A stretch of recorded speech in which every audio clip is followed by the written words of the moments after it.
आणि आपल्या तरुण पोरांनी मित्रांनी माझं एक पुन्हा एकदा त्यांना सांगणे, गड्यांनो तुमचं जीवन तुम्हीच घडवणार आहात, तुम्हीच बिघडवणार आहात.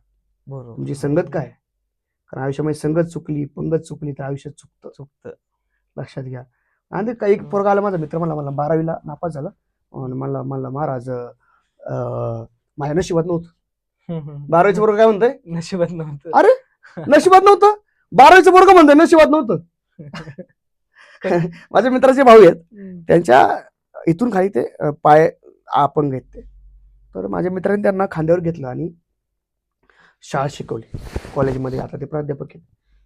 त्यांना मी भेटलो मागे, जळगावला ते प्राध्यापक आहेत. तर मी त्यांची संवाद साधला. म्हणजे महाराज मला माहिती मी कमरेपासून खाली आहे.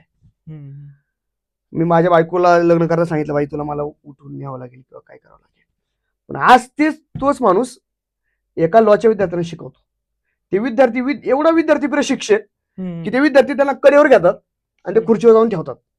आणि तेव्हा त्यांनी वाक्य वापरलं, म्हणजे महाराज मी जरी पायामध्ये अपंग असलो पण मेंदूमध्ये अपंग नाही. आज बऱ्याच वेळा आपल्याला मेंदूमध्ये अपंगत्व आलेलं आहे, ज्याच्याकडे काही सगळं काही आहे, सदा धर्म चित्ताची हळहळ, काही माणसाकडे सगळं काही आहे तरी पण कायम तक्रारी, कायम बरकुट्याला चेहरा, काही चेहरा समाधान नाही, कधी काय नाही.